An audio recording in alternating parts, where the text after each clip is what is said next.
When the only promise a parent has left to fulfill becomes their greatest trap, the force of an unknown river and a forgotten legend will forge a destiny no one could have predicted.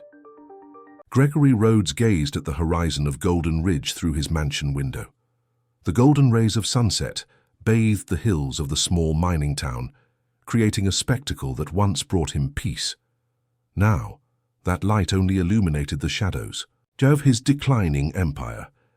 "Mr. Rhodes, there's a call from Mr. Martin," announced Helen, his secretary, with a hesitant voice. Gregory closed his eyes and took a deep breath. Roger Martin, his main creditor, was relentless. The calls were becoming increasingly frequent and aggressive. "Tell him I'll call back tomorrow," he replied dryly. "But sir," he said, "if you don't take his call today, he'll come to the mansion in person." The businessman slammed his fist on the mahogany desk. The sound echoed through the spacious room, startling Helen, who took a step back. "I'm busy," he shouted, running his hand through his graying hair. "My daughter needs me now." Helen nodded and silently withdrew. Gregory knew he was only postponing the inevitable. Rhodes Enterprises, his real estate investment company that was once the symbol of his success, was now just an empty shell, sustained by loans and desperate negotiations. Walking through the corridors of the mansion, Gregory heard the echo of his footsteps. Since Anna's departure 6 months ago, the house seemed larger and emptier. She had been his safe harbor for 20 years, the only person who truly understood him. When illness took her, it took a piece of him too. He reached Isabella's bedroom door and hesitated. His 18-year-old daughter had been confined to a wheelchair since birth. Despite all the difficulties, Isabella was pure light, something Gregory didn't feel he deserved in his life, darkened by questionable business decisions. "Daddy!" exclaimed Isabella upon seeing him at the door. Her blue eyes, identical to her mother's, shone with a joy that contrasted with the gloomy atmosphere of the mansion. "How's my princess today?" Gregory forced a smile, trying to mask the whirlwind of worries. "Renee told me about Phantom," Isabella responded excitedly, referring to the nanny who had cared for her since she was little. "Phantom?" he questioned, confused. "The horse of Sweet River. Renee said he protects people in danger. Is it true, Daddy?" Gregory sat on the edge of the bed, trying to hide his skepticism. Golden Ridge always had its legends, stories that the elders told to keep traditions alive. Phantom was just another one, a mystical horse that supposedly protected the waters of Sweet River and appeared to help people in need. "They're just stories, dear," he replied gently, "things people make up." Renee said she saw Phantom when she was little. "He saved her brother who was drowning in the river," insisted Isabella, with the innocence of someone who still believed in the inexplicable. "You know how Renee loves to tell stories," Gregory smiled, stroking his daughter's brown hair. At that moment, the cell phone in his pocket vibrated. He knew without looking that it was Roger Martin again. The walls of his empire continued to crumble. "Daddy, you promised me that one day you'd take me to see Sweet River up close," Isabella commented, her gaze fixed on the horizon visible through her bedroom window. The promise made years ago when he still believed he could balance business with family now weighed on his conscience. Gregory never found time to fulfill it, always involved in meetings, trips, and lately, in desperate attempts to save his company. "One day, dear, I promise," he replied automatically, knowing that his promises no longer held the same value. Upon leaving Isabella's room, Gregory was confronted by Renee in the hallway. The middle-aged woman, with her grey hair always tied in a severe bun, looked at him with a mixture of pity and disapproval. "She misses you, sir," said Renee, with the familiarity of someone who had worked in the house for years. "Since Mrs. Anna passed, the girl only has you." "I know, Renee, but things are complicated. I have many responsibilities. Sometimes the only responsibilities that really matter are those we have to the people we love," replied the nanny, with the simple wisdom of those who observe life without the filters of ambition. Gregory didn't respond. He returned to his office and finally took Roger Martin's call. The news, as expected, wasn't good. He had only 1 month to settle his debt, or he would lose everything. The mansion, the cars, the last investments, the legacy he had built with so much effort over decades. As night fell over Golden Ridge, Gregory Rhodes faced his reflection, in the darkened window. Who was this man with the lost look and slumped shoulders? Certainly not the fearless businessman who once commanded an empire, perhaps just a lost father seeking redemption. If you found this story interesting, don't forget to subscribe to our channel and give it a like. Tell us what city you're viewing us from. We continue. Morning arrived in Golden Ridge with the typical gentleness of small towns. Gregory's office, once bright and organized, was now covered with scattered papers, bank notifications, and contracts with clauses underlined in red. Sitting in his leather chair, he tried to concentrate on finding a solution to his debts, but his mind constantly wandered to Isabella's disappointed face. The phone rang, interrupting his thoughts. Mr. Rhodes, Mr. Peter Mendoza from Atlantic Developers. There's on the line, informed Helen.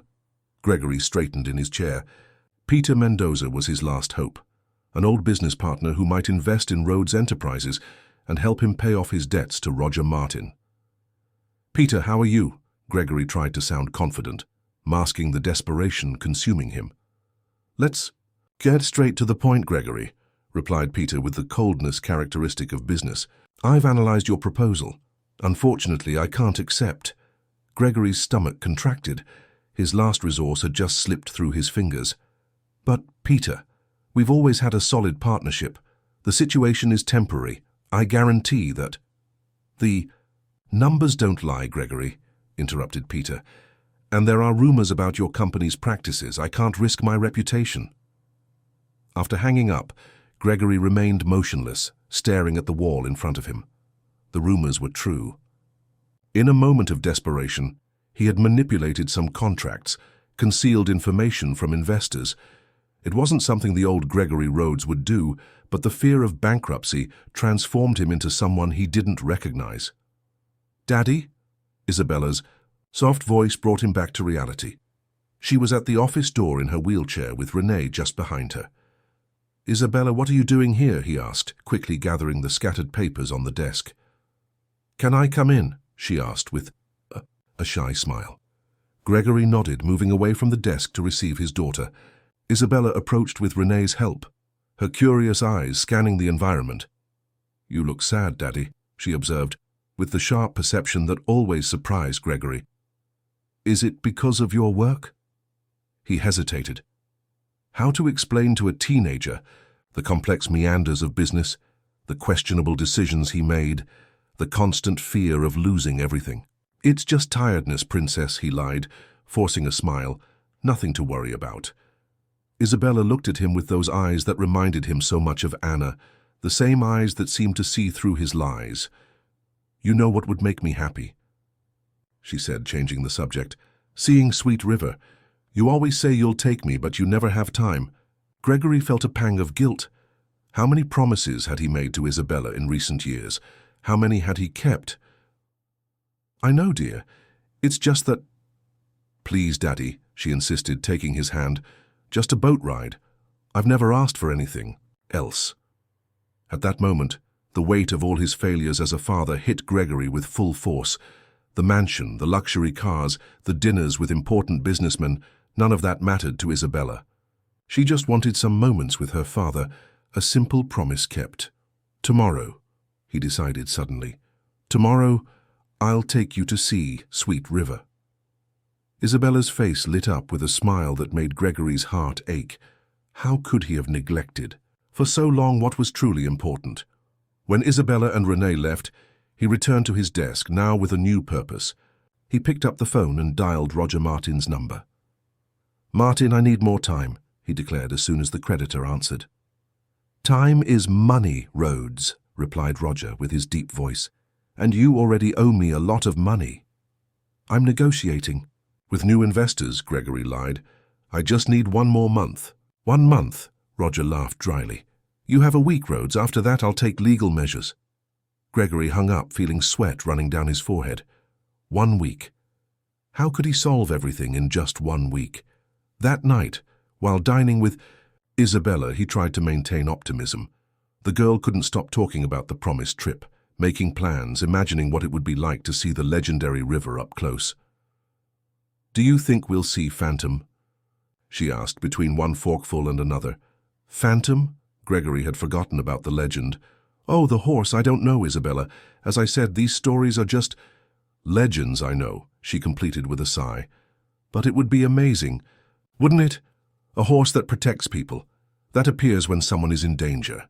Renee, who was serving dessert, intervened. "My grandfather saw Phantom twice in his life," she said with conviction. "When the river waters rise more than normal, they say it's because Phantom is restless, sensing that someone will need him." Gregory discreetly rolled his eyes. Small-town superstitions. In his world of numbers, contracts, and negotiations, there was no room for legends of magical horses. Later, when Isabella was already in her room, Gregory received an unexpected call. It was Edward, his former accountant. "Gregory, we need to talk," said Edward, with urgency in his voice. "Roger Martin hired an investigator. He's discovering everything about the contract manipulations."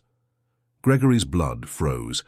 If Roger discovered the extent of his frauds, it wouldn't just be bankruptcy that awaited him, but possibly criminal charges. "How much time do we have?" he asked, trying to stay calm. "Not much, maybe days," replied Edward. "You should consider leaving the country." Flee? Abandon everything? Gregory thought of Isabella. How could he leave her? Who would take care of her? "I'll solve this, Edward," he stated, more to himself than to the accountant. After hanging up, Gregory went to Isabella's room. She was already asleep, her face peaceful, oblivious to the chaos settling around her. He gently caressed her hair, feeling a mixture of love and despair. "Forgive me, Princess," he murmured, "for everything I've done, and for what I might have to do." The next morning, as he prepared for the promised trip, Gregory made a decision. Regardless of what happened afterward, he would keep this promise. He would take Isabella to see Sweet River, even if it was the last thing he did as a free man. The sky of Golden Ridge dawned cloudy that Wednesday. Grey clouds hung over the hills, announcing rain. Even so, Isabella woke up radiant. She would finally see Sweet River, a place that populated so many stories in the small town. "Should we postpone the trip?" asked Renee, observing the sky through the window while helping Isabella get dressed. "The weather doesn't look promising." "No," protested the young woman. "Daddy promised. If we postpone now, he might never have time again." Renee sighed, knowing Gregory's routine well. Promises made to his daughter were rarely kept, always replaced by urgent meetings or business trips. This time, however, something seemed different. There was a determination in the boss's eyes that she hadn't seen in a long time. Meanwhile, in the office, Gregory was making desperate calls, trying to find a solution to his debts. Each door he knocked on closed with more force. Former partners, once smiling and friendly, now had ready excuses to refuse his requests for help. "Mr. Rhodes," called Helen, entering the office, "Miss Isabella is ready for the trip." Gregory looked at the clock. 10 in the morning. For a brief moment he considered cancelling the trip. There were so many problems to solve, so many creditors to appease. But then he remembered Isabella's illuminated face when he finally agreed to take her to the river. "Prepare the car," he replied, storing the documents in the drawer. Helen hesitated. "Sir, the lawyer called 3 times this morning. He said it's urgent." "Everything is urgent these days, Helen." Gregory smiled bitterly. "But today is the day to fulfill an old promise." When he left the office, he found Isabella in the entrance hall, radiant in her light blue dress. The young woman smiled when she saw him, and Gregory felt a pang in his chest. How could he have neglected his daughter for so long? "I'm ready, Daddy," she exclaimed excitedly. "I brought my camera to photograph the river." Gregory smiled, trying to mirror his daughter's enthusiasm. Renee beside her gave him a concerned look, discreetly pointing to the sky through the window. "Maybe we should choose another day, sir," suggested the nanny. "The river might be rough with this rain approaching." "Nonsense," he replied, more confident than he actually felt. "A drizzle won't ruin our trip." On the way to the river, Gregory tried to relax. The 20-minute journey skirted the green hills that surrounded Golden Ridge, passing small rural properties and vast sugarcane fields. Isabella observed everything fascinated, as if she had never seen that landscape before. "Did you know that some people claim to have seen Phantom on the banks of Sweet River during storms?" she commented, looking at the cloudy sky. "It would be amazing if we had that luck today." Gregory forced a smile, keeping his eyes on the winding road. "Isabella, we need to talk about these phantom stories." I know, she interrupted, rolling her eyes. "You think they're just legends, but what if they're not? What if there really is something magical in this place?" "The only magic that exists is what we create with our actions, Princess," replied Gregory, philosophical. "And sometimes not even our best intentions are enough to prevent disasters." Isabella looked at him intrigued, noticing something different in her father's tone of voice. "Is everything okay, Daddy?" she asked, placing her hand on his arm. Gregory hesitated. How to explain to a teenager that her father was on the verge of ruin? That perhaps in a few days they would lose the mansion, the cars, everything they knew as comfort? "Everything's fine," he lied, "just thinking about some business." The rest of the journey proceeded in silence. When they finally reached the banks of Sweet River, Gregory was surprised by the sight. The river, normally calm and crystalline, was agitated, its brown waters running with surprising force. "Wow!" exclaimed Isabella, as Gregory helped her out of the car and transferred her to the wheelchair. "It's much more impressive than in the photos." The location chosen by Gregory for the trip was a small wooden dock mainly used by local fishermen. That day, because of the cloudy weather and strong current, the place was deserted. "Are you sure it's safe, sir?" asked the old boatman, the only one present at the site, when Gregory approached to rent a small boat. "The river is angry today. The rains upstream have made the current dangerous." "It will just be a quick trip," insisted Gregory. "We won't go far from the shore." The boatman looked at Isabella in her wheelchair and at the increasingly dark sky. "You know best," he finally conceded. "But watch out for that curve," he pointed to a stretch of the river where the current seemed stronger. "The river is treacherous. There even on calm days." Gregory helped Isabella into the small boat, carefully accommodating her on the central bench. The young woman's eyes sparkled with excitement as she observed the agitated waters around. "Are you afraid?" asked Gregory, noting that she was firmly grasping the edges of the boat. "A little," she admitted. "But it's a good fear, you know, the kind that makes us feel alive." Feeling alive. Gregory had forgotten that sensation.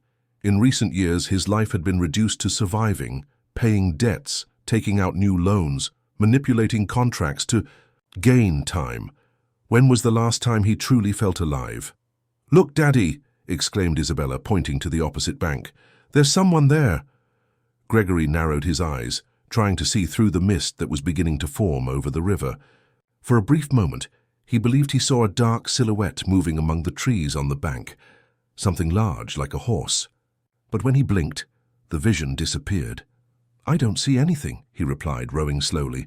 "Must be the mist creating shadows." As they advanced along the river, Gregory felt increasingly restless. The silence that enveloped them was broken only by the sound of water hitting against the hull of the boat and by the occasional distant birdsong. It was as if nature was waiting for something, holding its breath. "Daddy," called Isabella, her voice now serious. "I want you to tell me the truth. Why are we really here today?" Gregory looked at his daughter, surprised by the direct question. "What do you mean?" "We're here because you've always wanted to see the river." "Yes, but why today? Why did you suddenly decide to attend to a request I've been making for years?" The businessman felt the weight of the question. How could his daughter be so perceptive? "Sometimes we need moments like this to remember what really matters in life," he replied, carefully choosing his words. "Something's happening, isn't it?" she insisted. "Something with your business?" At that moment, the sky darkened completely, and the first drops of rain began to fall, creating small circles on the water's surface. The boat swayed slightly with a stronger gust of wind. "I think we better return," said Gregory, trying to change the subject. "The weather is getting worse." As he turned the boat back toward the dock, he realized that the current had intensified. pushing them toward the dangerous curve mentioned by the boatman. Gregory tried to row against the force of the water, but his efforts seemed useless. "Daddy?" Isabella's voice now trembled with fear. "What's happening?" "Nothing, dear," he tried to reassure her. "Just the current that's a bit strong. We'll be fine." But as he struggled to maintain control of the boat, Gregory knew he was lying. For the first time in a long time, he didn't have a plan, couldn't see a way out. The water, like his life, was completely out of his control. It was then that he saw the silhouette on the bank again, clearer now, even through the rain that was beginning to fall more forcefully. A black horse, imposing, observing them with an almost human intensity.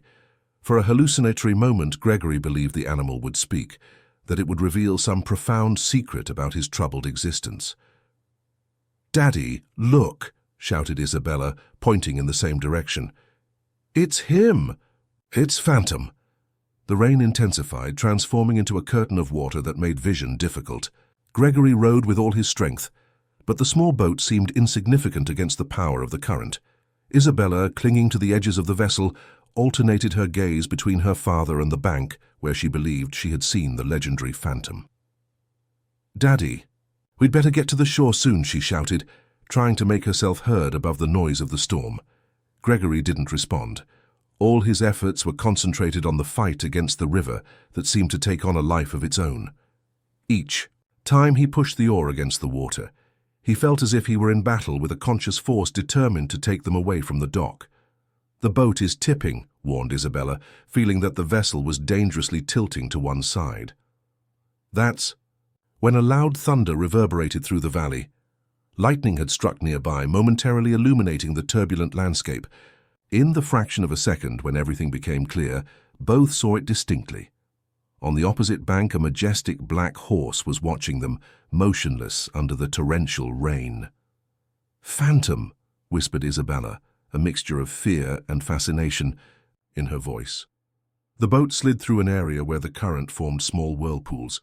Gregory knew they were entering the most dangerous part of the river, the curve where the waters gained speed and strength. If they lost control there, they would be dragged for miles. "Isabella, pay attention!" he shouted, momentarily letting go of the oar to hold his daughter's hands. "If the boat tips over, hold on to me. Don't let go, understood?"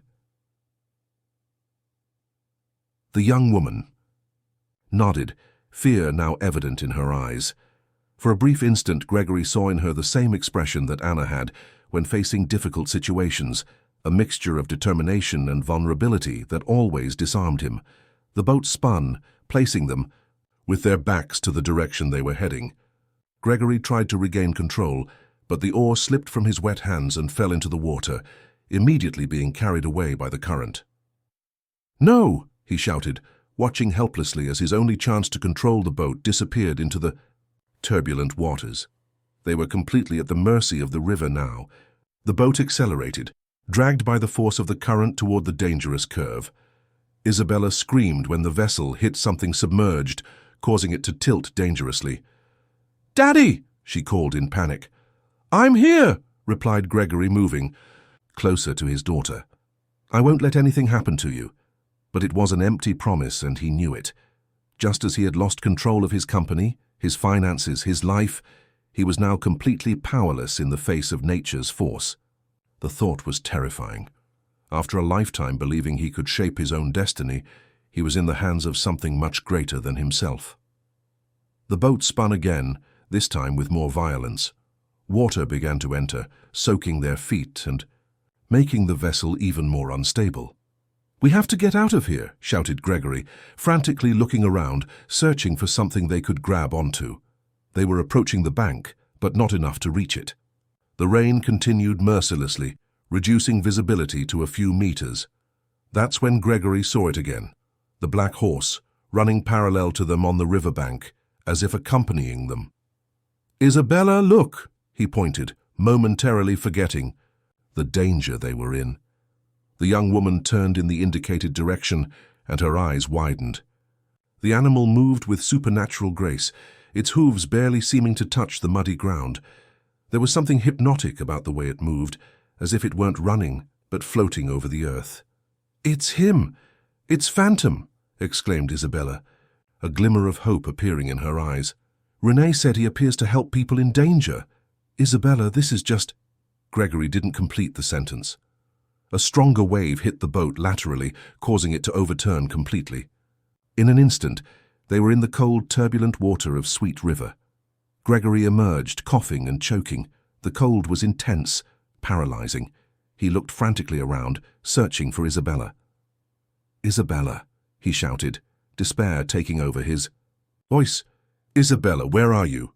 A weak scream answered him a few meters ahead. Isabella was fighting against the current, her arms beating in the water in desperate movements. Without the support of her legs, she had difficulty staying afloat. Gregory swam towards her, using all his strength to overcome the resistance of the water. Each movement was a battle, each stroke a small victory against the overwhelming power of the river. "Hold on," he shouted, "I'm coming!" But the distance between them seemed to increase. The current carried Isabella more quickly, pushing her further and further away. Gregory felt panic growing in his chest. He couldn't lose his daughter, not after everything they had been through, not after all the broken promises. "Help!" he shouted, knowing it was useless. They were alone in that part of the river, far from any help. That's when he heard the sound, a powerful neigh that seemed to cut through the storm like a sharp blade. On the bank, the black horse was observing the scene, its nostrils dilated, its eyes fixed on Isabella. In a movement that defied all laws of physics and reason, the animal launched itself into the river. Its black body cut through the water like an arrow, moving rapidly toward Isabella. Gregory couldn't believe what he was seeing. The horse swam with an impossible agility, as if the turbulent waters were just a slight obstacle. In seconds, it was next to Isabella, who instinctively grabbed its mane. The horse then turned toward Gregory, swimming against the current with supernatural strength. Upon reaching him, it slightly reduced its pace, allowing the businessman to also hold on. Gregory's world, which moments before was crumbling in a chaos of water and fear, was now reduced to this surreal sensation. He was being saved by a horse that, according to local legends, was the mystical guardian of Sweet River. With firm and secure movements, the animal guided them to a shallower part, where Gregory could plant his feet on the bottom. He carried Isabella in his arms, exiting the water with difficulty. His legs were trembling, both from the effort and from the experience he had just lived through. Upon placing Isabella safely on the bank, Gregory turned to thank the mysterious savior. The black horse remained in the shallow water, watching them. Its eyes, Gregory could swear, were not those of an animal. There was a depth and intelligence in them that went beyond human understanding. "Thank you," murmured Gregory, feeling simultaneously foolish and grateful for talking to a horse. The animal neighed softly as if responding. Then, with a fluid movement, it returned to the river, swimming to the opposite bank. In seconds, it had disappeared into the rain that was beginning to diminish. Isabella, trembling in his arms, looked in the direction where the horse had disappeared. "He saved us," she said, her voice still trembling from the shock. "Exactly like in the stories." Gregory nodded, unable to find words to explain what had just happened. His entire life had been built on rational foundations, on numbers, contracts, and negotiations. There was no room in this world for magical horses that saved people from drowning. "We need to find shelter," he finally said, looking around. "The storm is passing, but we need to dry off." Isabella didn't respond immediately. Her eyes remained fixed on the point where the horse had disappeared, as if expecting it to return. "He will come back," she finally said, "when we need him." Gregory didn't question his daughter's statement. At that moment, sitting on the bank of Sweet River, with his soaked clothes and exhausted body, he was willing to believe anything. "Let's go home, Isabella," he said, helping her lean on him. "We have a lot to talk about." The rain had diminished to a light drizzle. In the sky, the sun was beginning to appear between the clouds that were moving away, casting golden rays over the river that, moments before, had almost taken their lives. "You know what Renee always says," commented Isabella, as Gregory carried her with difficulty along the muddy bank. "That Sweet River and Phantom are like life. They can carry you away, but they can also bring you back to where you need to be." If you found this story interesting, don't forget to subscribe to our channel and give it a like. Tell us what city you're viewing us from. We continue. The morning sun penetrated through the cracks in the curtains in Isabella's room, forming golden patterns on the floor. The young woman observed the light in silence, recalling the events of the previous day. Next to her on the bedside table was a glass of water and some pills, precautions taken by Renee, concerned about a possible cold after the incident at Ski, the river. 3 soft knocks on the door announced Gregory's arrival. He entered without waiting for a response, as he had done every hour since they returned home. "How are you feeling?" he asked, sitting on the edge of the bed. "I'm fine, Daddy," replied Isabella with a weak smile. "Just a little tired." The silence that followed carried the weight of everything that had not yet been said. During the tense hours after the rescue, they had concentrated only on the essentials: finding help, returning home, drying off, resting. Now, with the morning light dissipating the last vestiges of the nightmare, the inevitable questions began to arise. "You saw it, didn't you?" Isabella was the first to break the silence. "The horse, Phantom." Gregory hesitated. In his mind, he had tried to rationalize the events of the previous day in 1,000 different ways. Perhaps it was just an ordinary horse that had escaped from a nearby farm. Perhaps stress and fear had distorted his perception, making him believe in something supernatural. "I saw something," he finally admitted, "but I don't know how to explain what it was." "It was Phantom," affirmed Isabella, with the unshakable certainty of youth. "He saved us exactly like in the stories Renee tells." Gregory ran his hand through his hair, still damp from the recent shower. How could he discuss logic and reason with someone who had just experienced something that defied both? "Isabella, even if it was this legendary horse," he began, carefully choosing his words, "that doesn't change the fact that I put your life at risk.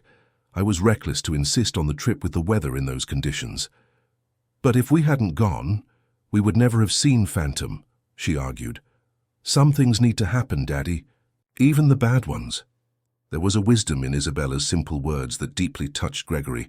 How many times in life had he tried to control everything, predict every obstacle, manipulate every outcome? And where had it led him? To the brink of bankruptcy, alone, distant from his only daughter. "You're right," he conceded, surprised by the clarity he was beginning to feel. "Some things are beyond our control." "Like the river," added Isabella, her eyes fixed on her father's. "We can't fight against the current, only learn to navigate in it." Gregory smiled, impressed with his daughter's maturity. While he had spent years trying to protect her from the world, she had developed an understanding of life that now seemed deeper than his own. At that moment, the phone rang in Gregory's pocket. He hesitated before answering, knowing it was probably another creditor or lawyer with bad news. "You can answer it, Daddy," said Isabella, noticing his hesitation. "I know you have important things to resolve." Gregory looked at the phone. "Edward," his accountant. He took a deep breath and answered. "Edward, good morning." "Gregory, where are you?" The accountant's voice sounded urgent. "We've all been looking for you since yesterday." "There was an incident at the river with Isabella," he explained briefly. "We're fine now. What happened?" "Roger Martin is in the hospital," Edward quickly informed. "He had a heart attack yesterday afternoon. He's stable, but the doctors have put him on absolute rest." Gregory felt a confused mix of emotions. Relief for gaining more time, guilt for feeling that relief, genuine concern for the health of a man who, despite being his tormentor in recent months, had once been his friend. "That's unexpected," he commented, not knowing what to say. "There's more," continued Edward. "His son, Richard, has temporarily taken over the business, and he wants to meet with you this afternoon." Richard Martin. Gregory knew him by sight, a young man more sensible and less impulsive than his father. What would this temporary change in command mean? "Tell him I'll be at his office at 2, he replied, after a moment of reflection. As he hung up, he realized that Isabella was watching him attentively. "Business problems?" she asked with a perspicacity that never ceased to surprise him. "Yes, but there's been an unexpected change," he replied vaguely. Nothing for you to worry about. Isabella adjusted herself in the bed, sitting up straighter. Daddy, I think we need to talk about this, she said with a seriousness that didn't match her age. I know we're having financial problems. I know the company is in crisis. Gregory stared at her, astonished. How did you... Walls have ears, she smiled sadly, and Renee worries about me. She thinks I need to be prepared for... changes. The businessman felt a wave of shame. He had tried so hard to protect Isabella from the truth, but in the process he had only deprived her of his trust. Yes, we're in a difficult situation, he finally admitted. I made mistakes in business, made questionable choices. Now we're on the brink of bankruptcy. That's why you were so strange yesterday when you took me to the river, she concluded. You thought it would be our last chance to do something together before... What, losing the house? Isabella's perception was disconcerting. How could she see through him with such clarity? Yes, he admitted, feeling a weight lifting from his shoulders with this confession. Roger Martin, our main creditor, was about to take legal action. We could lose everything, the mansion, the cars, even...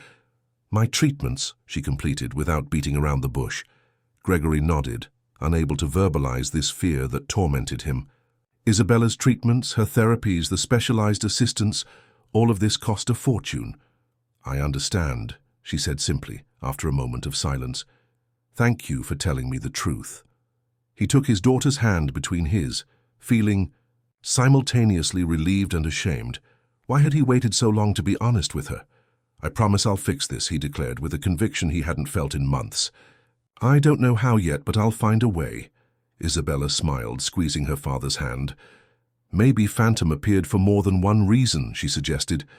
Maybe he didn't just save our lives in the river, but also something more important. What could be more important than our lives? Asked Gregory, intrigued. Our relationship, Daddy, she replied, her eyes shining with a wisdom beyond her years. You've spent so much time worried about protecting me that you forgot to simply be with me. The words hit Gregory like lightning. It was true.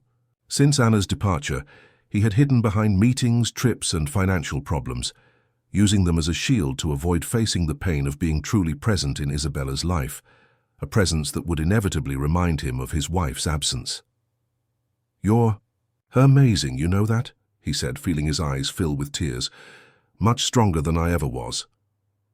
I learned from the best, she smiled, extending her arms for a hug.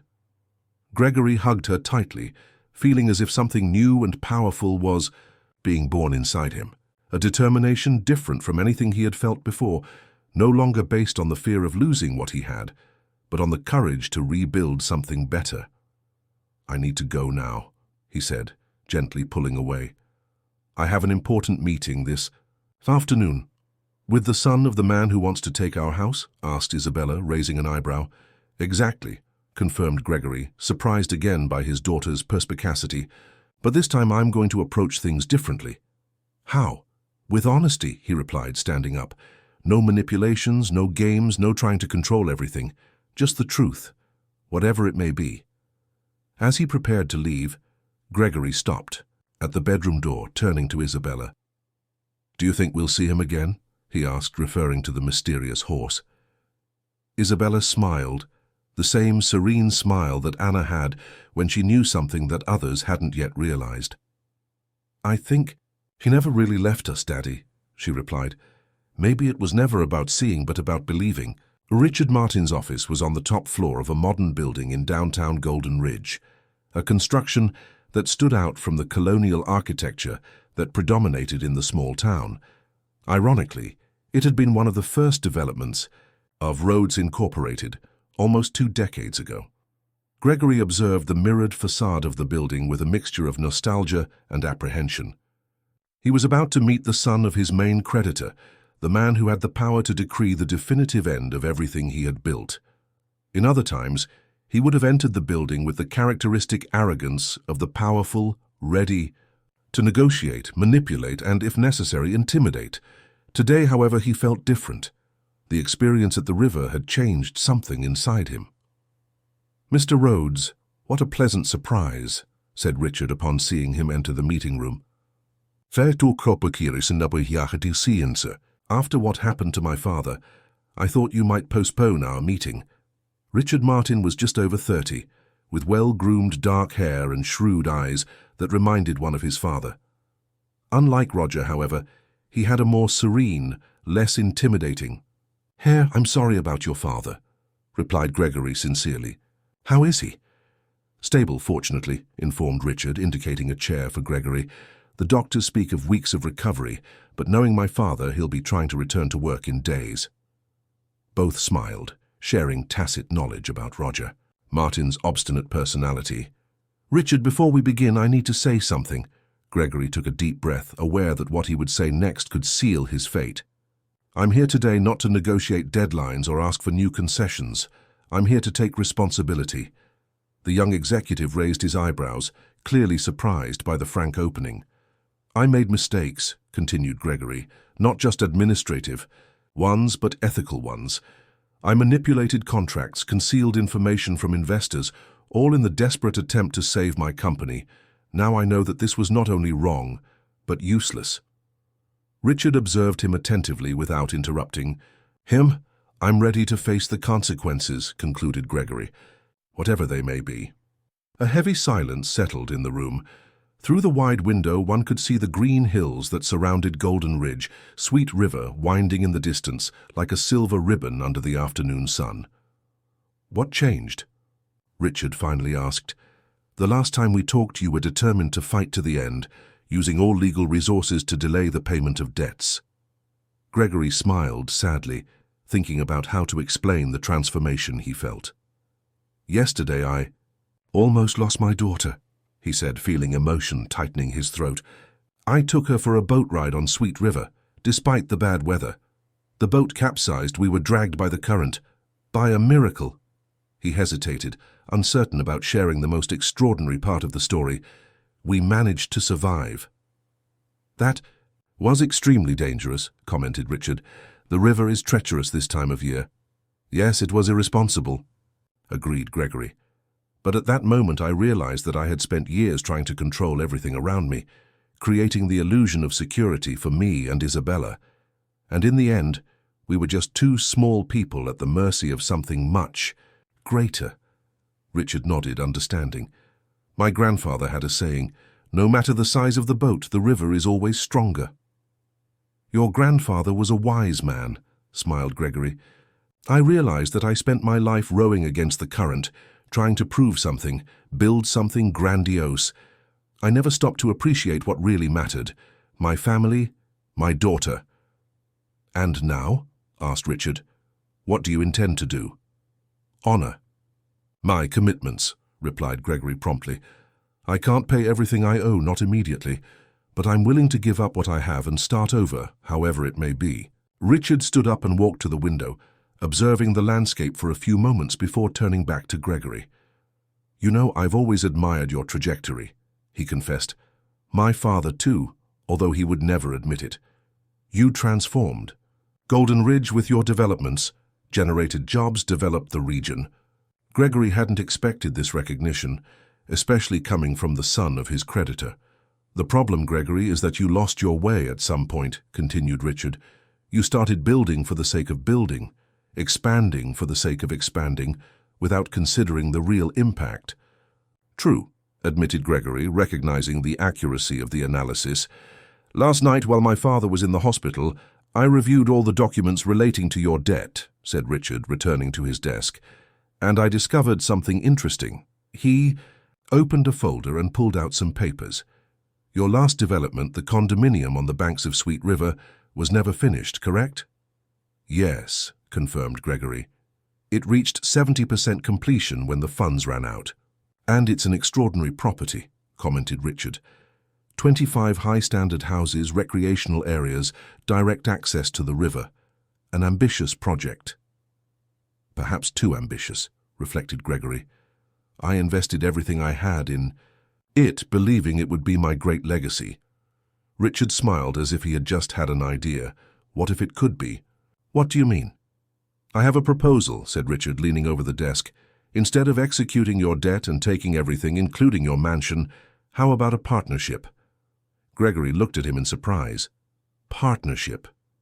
Exactly, confirmed Richard. My father would never consider this, but I see potential where he sees only numbers. The Golden River condominium could be transformed into something different, something that really benefits the community. What do you have in mind? Asked Gregory, intrigued. A rehabilitation and therapy center, replied Richard, with a special focus on children with special needs. The idea hit Gregory like a revelation. He immediately thought of Isabella, of the difficulties they faced in finding adequate treatments in small Golden Ridge, of the constant trips to the capital in search of specialists. Golden Ridge has nothing like it, continued Richard. Families like yours need to travel hundreds of miles to find specialized care. Imagine if we could bring that here, using the infrastructure you've already built. It would be revolutionary, murmured Gregory, his mind already visualizing the possibilities. The houses could be adapted for families in treatment. The proximity to the river would be therapeutic. Exactly. Richard showed genuine enthusiasm. And it wouldn't just be a business, but a real service to the community. But how would it work financially? Asked Gregory, still cautious. The debt still exists. Yes, but we can restructure it, explained Richard. The Martin Group would enter as a majority partner, assuming part of the debt in exchange for participation in the new venture. You would remain involved, using your experience and knowledge, but with a different purpose. The proposal was unexpected and at the same time seemed perfect. A chance to start over, to use his skills for something genuinely meaningful. Why are you doing this? Asked Gregory, still suspicious of so much generosity. Richard hesitated, as if pondering how much to reveal. My cousin Louise has cerebral palsy, he finally said. Since I was little, I've seen my aunt and uncle struggling to find adequate treatments, constantly traveling, facing the lack of structure. It's a personal cause for me. Gregory felt an unexpected connection with the young man in front of him. Both knew firsthand the challenge of caring for someone with special needs. And there's something else, added Richard with a shy smile. The stories about Sweet River and the Phantom Horse have always fascinated me. You know the legends? Asked Gregory, surprised. My grandfather was a great storyteller, replied Richard. He used to say that Phantom appeared not just to save people from drowning, but to guide them to a new path. Apparently, he laughed softly, the horse has a special taste for those who have lost their way in life. Gregory felt a shiver run down his spine. The coincidence was disturbing. Do you believe these stories?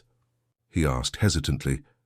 Let's say I believe that some things are beyond our rational understanding, replied Richard diplomatically, and that sometimes we need a push from destiny to find our true purpose.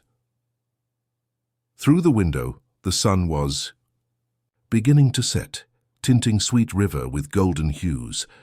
From where they were, they could see the exact stretch where Gregory and Isabella had almost lost their lives, and where a mysterious savior had appeared to rescue them. So what do you say? Asked Richard, extending his hand. Partners? Gregory looked at the extended hand, feeling that he was at a crossroads.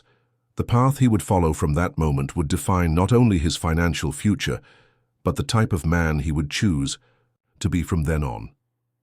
Partners, he replied, firmly shaking Richard's hand. As they discussed the preliminary details of the new project, Gregory couldn't help but think of Isabella and how she would receive the news. His daughter, who had always believed in the power of stories, in the Phantom Horse and in the magic of Sweet River, would be ecstatic to know that her father was finally beginning to believe too, not just in legends, but in the possibility of starting over, of transforming failure into something meaningful. 3 months had passed since the decisive meeting between Gregory and Richard. Autumn had arrived in Golden Ridge, painting the hills with shades of red and gold. In the condominium on the banks of Sweet River, previously abandoned, there was now an intense movement of workers, engineers, and architects. Gregory walked through what would be the main therapeutic center, observing the adaptations being made.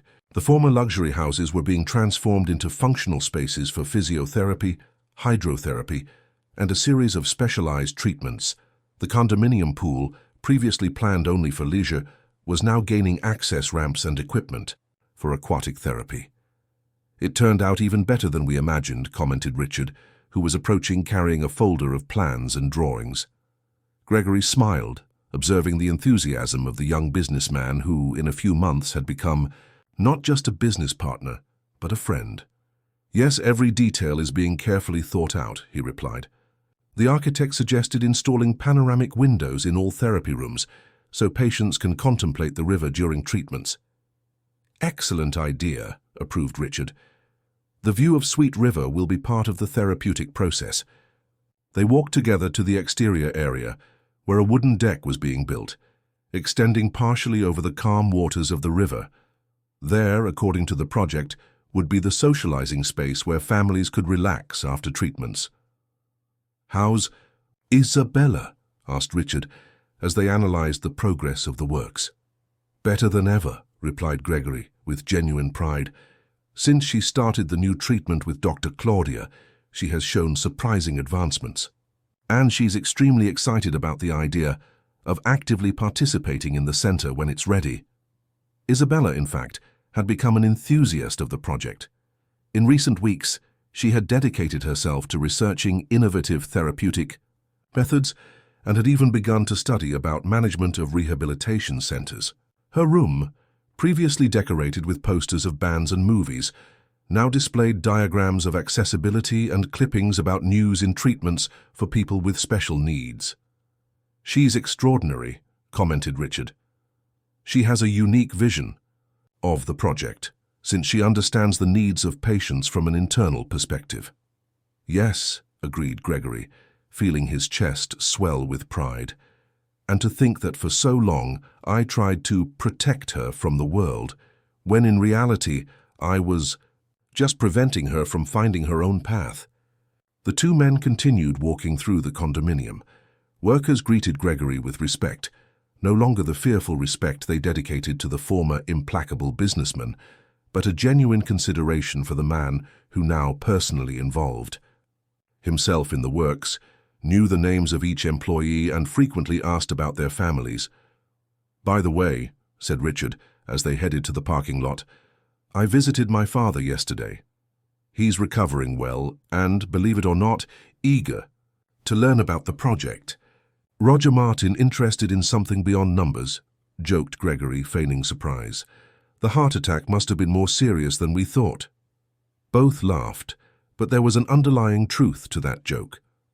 Roger Martin, the feared creditor who had almost led Gregory to ruin, now showed genuine interest in the project his son had proposed.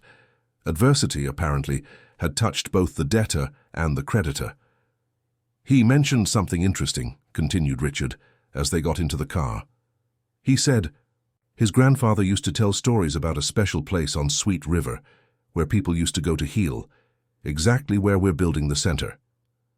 Gregory felt a familiar shiver. In recent months, stories like this seemed to emerge with increasing frequency. Ancient reports about the river, about its healing properties, about the mysterious phantom who protected its waters. "That's quite a coincidence," he commented, trying to sound casual. "Coincidence?" Richard gave him an enigmatic look. "After everything that happened, do you still believe in coincidences?" Gregory didn't respond immediately. The truth is that his worldview had changed drastically in recent months. Events that he would previously dismiss as superstition or chance now seemed loaded with meaning. "Let's say I'm more open to possibilities," he finally replied. Upon arriving home that late afternoon, Gregory found Isabella on the porch, observing the sunset. Since the incident at the river, they had established this ritual, sharing the end of the day together, talking about everything, or simply appreciating the silence. "How was it at the center today?" she asked, when her father sat beside her. "Progressing." "Well," he replied, "the therapeutic pool is almost ready and the deck over the river promises to be spectacular." "I can't wait to see everything finished," said Isabella, her eyes shining with enthusiasm.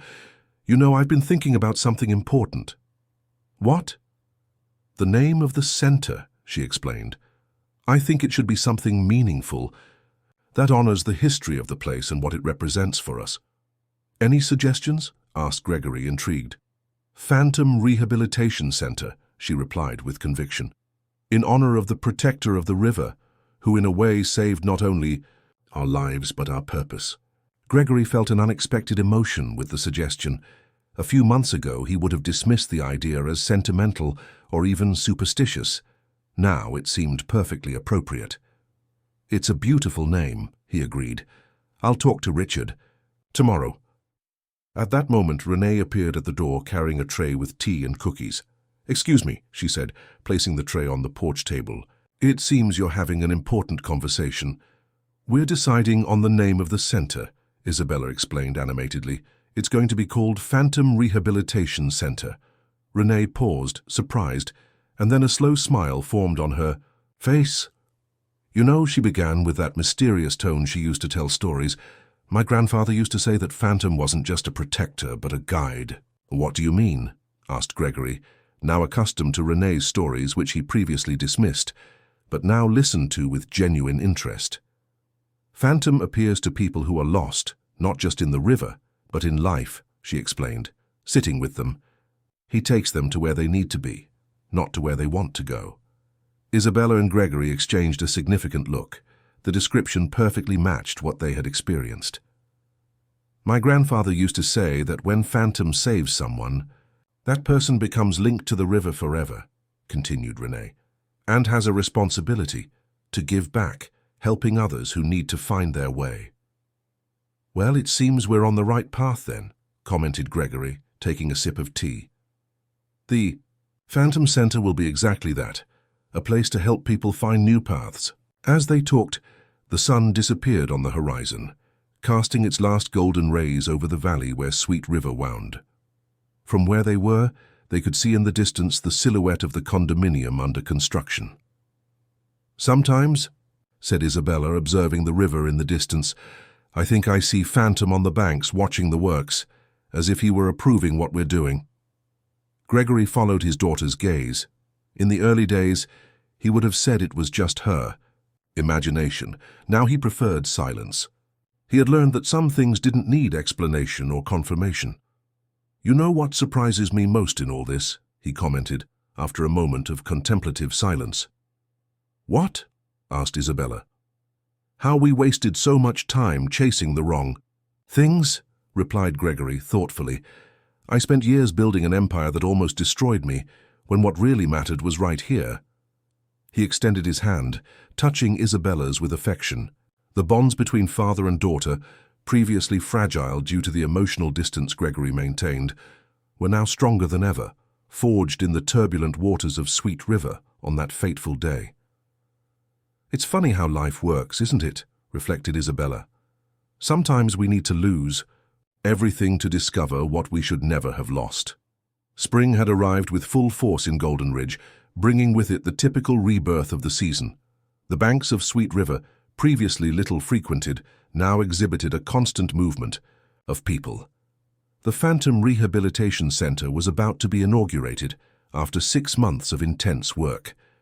The former luxury condominium had been transformed into a modern therapeutic complex, harmoniously integrating with the surrounding nature. Access ramps replaced stairs, wide windows brought natural light to each environment, and the deck over the river had become the heart of the place, a space where patients, family members, and therapists could contemplate the waters that, according to local legends, had healing powers. Gregory observed the final preparations for the inauguration ceremony, scheduled for the next day. Colorful flags fluttered in the wind, chairs were positioned facing the small stage installed on the main deck, and a banner with the words Phantom Rehabilitation Center, a new path, extended over the main entrance. Nervous? Asked Richard, approaching with 2 cups of coffee. A little, admitted Gregory, accepting the offered drink. I never imagined I would be inaugurating something like this. Quite different from the luxury real estate developments you used to build, isn't it? Observed Richard with a smile. In every way, agreed Gregory. Before I measured success by the selling value, by exclusivity. Now success will be measured by smiles, by small daily achievements, by transformed lives, completed. Richard, The two men remained silent for a few moments, observing the river that flowed serenely under the blue spring sky. In recent weeks, as the project approached completion, Gregory felt an inner peace that he had never experienced in his entire life as an entrepreneur. "My father will arrive tomorrow morning," informed Richard, breaking the silence. "He's eager to see everything, especially after Dr. Claudia suggested that he himself could benefit from hydrotherapy during his recovery." Roger Martin, who in the past had represented Gregory's imminent ruin, would now be part of this new beginning. The ironies of life never ceased to surprise the former businessman. "It will be an honor to have him here," said Gregory sincerely. "Tell him I've prepared a special tour of the center." A movement at the main entrance caught his attention. Isabella was arriving in her motorized wheelchair, accompanied by Renee and by a group of children with various special needs. They were the first patients of the center, special guests for the inauguration. "Look, Daddy," called Isabella excitedly. "I brought our guests of honor to see everything before the official ceremony." Gregory smiled, observing his daughter's enthusiasm. In recent months, Isabella had transformed. The shy and resigned young woman had given way to a determined woman full of purpose. She had not only actively participated in the planning of the center, but had also begun a technical course in occupational therapy, determined to work professionally with other people with special needs. "Welcome to the Phantom Center," greeted Gregory, approaching the group. "We are honored by your presence." The children, some in wheelchairs like Isabella, others with different types of support devices, looked around with curious and amazed eyes. For many of them, accustomed to cold and impersonal clinics in big cities, that environment integrated with nature was a revelation. "This place is magical," exclaimed a boy of approximately 10 years, pointing to the river. "Is it true that there's a horse that protects the waters?" Gregory and Isabella exchanged a complicit look before answering. "Some say so," replied Isabella with a mysterious smile, "and that he appears to those who really need help." "I want to see Phantom," declared the boy, looking hopefully at the river. "Maybe one day you will see him," commented Renee with her enigmatic way. "But remember, Phantom is not just a horse that you can see with your eyes. He's a protective spirit that you feel in your heart." The children listened, fascinated, as Renee began to tell the legends of Sweet River and its mysterious guardian. Gregory took advantage of the moment to step away a bit, walking to the edge of the deck, where he could contemplate the river in all its extension. 6 months ago, those same waters had almost taken his life and Isabella's. Now, paradoxically, they had brought a new meaning to both. It was as if the river had its own wisdom, its own way of teaching the necessary lessons for each one. "It's amazing, isn't it?" Isabella's voice interrupted his thoughts. She had approached silently with her motorized chair. "What?" asked Gregory, turning to his daughter. "How everything has transformed," she replied, contemplating the horizon. 6 months ago, you were desperate, about to lose everything, and I was resigned to a limited life between the walls of our mansion." Gregory nodded, vividly remembering those dark days. "Sometimes the universe has strange ways of putting us on the right path," he commented. "Philosophical." "Do you think it was the universe?" asked Isabella with a suggestive smile. "Or could it have been Phantom?" Gregory laughed, placing his hand on his daughter's shoulder. "Who knows? Maybe they're just different names for the same force." They returned together to where the group of children continued listening to Renee's stories. Richard, who had approached the circle, was now actively participating, adding details to the legends with the enthusiasm of someone who truly believes in what they're telling. "You know," he was saying to the children, "they say that when Phantom chooses a person to save, that person is left with an invisible mark, an eternal connection with the river." "What kind of mark?" asked one of the girls, fascinated. "A mark on the heart," replied Richard, touching his own chest. "The person begins to feel a calling to help others, to be a kind of human guardian, continuing Phantom's work." Gregory observed the scene, touched by the sincerity with which Richard spoke. It wasn't just a beautiful story to entertain the children. There was something deeper there, a truth that went beyond reason. The afternoon advanced, painting the sky with shades of orange and pink. The visitors began to say goodbye, promising to return for the official ceremony the next day. When everyone left, only Gregory, Isabella, Richard and Renee remained on the deck, contemplating the sunset over Sweet River. "Tomorrow will be a big day," commented Richard, looking at the center that was now almost in silence, awaiting the guests of the following day. "The beginning of a new journey," completed Isabella. "And the end of another," added Gregory thoughtfully. Everyone looked at him, intrigued. "What do you mean, Daddy?" asked Isabella. "I've been thinking a lot in the last few weeks," explained Gregory, "about the future, about what I really want for my life from now on." "And have you reached any conclusion?" inquired Richard. "Yes," replied Gregory, with a tranquility that surprised everyone. "I decided that after the inauguration, I will gradually withdraw from the administration of the center." "But why?" asked Isabella, confused. "You put so much of yourself into this project." "Exactly," smiled Gregory, "and now it's time to let it walk on its own legs. Richard is more than prepared to take over the management, and you, Isabella, have a brilliant future as an occupational therapist ahead." "And you?" asked Renee, as perceptive as always. "What do you plan to do?" Gregory looked at the river, which reflected the last lights of the day on its tranquil surface. "Return to my roots," he replied after a moment of reflection. "Before becoming the great businessman Gregory Rhodes, I was just a young man who loved to build things with his own hands. Not luxurious buildings or exclusive condominiums, but simple, useful things." "Like what?" asked Richard, genuinely interested.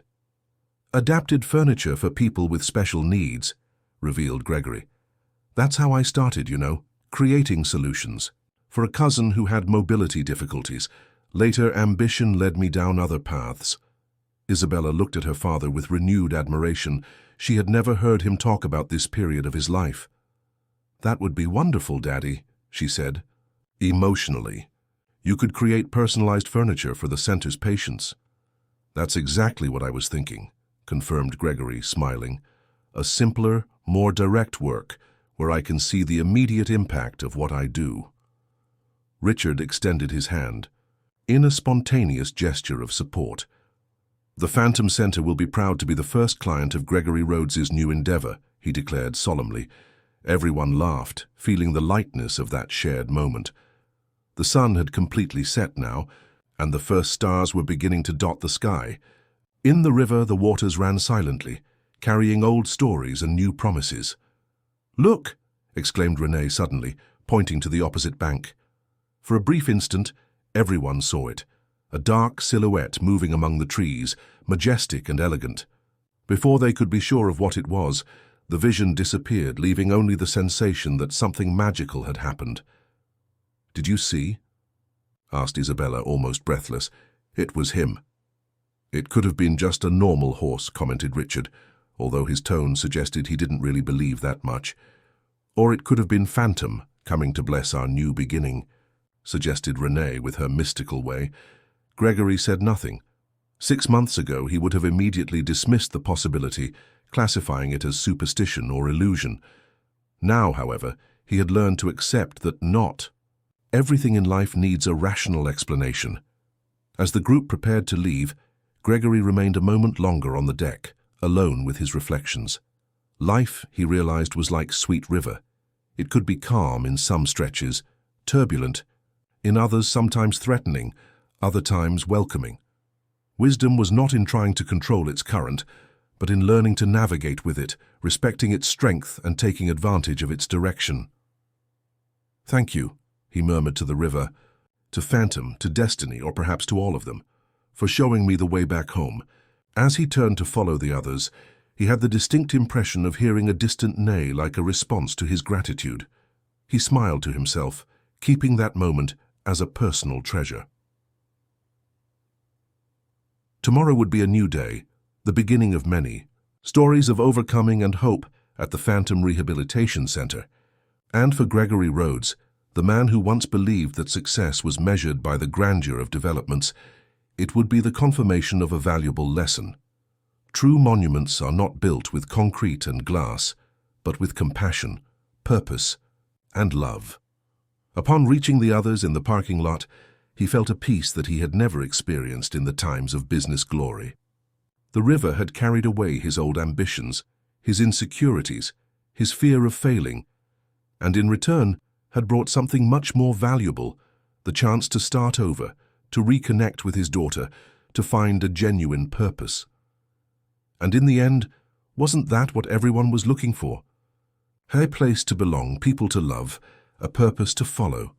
Gregory Rhodes had finally understood that true wealth was not in possessing, but in serving, not in accumulating, but in sharing. The Phantom Rehabilitation Center would be his legacy, not as a monument to his greatness, but as a testimony to his transformation. And as he followed with his expanded new family home, Gregory was certain of one thing. Some losses are, in fact, the greatest gains we can have in life.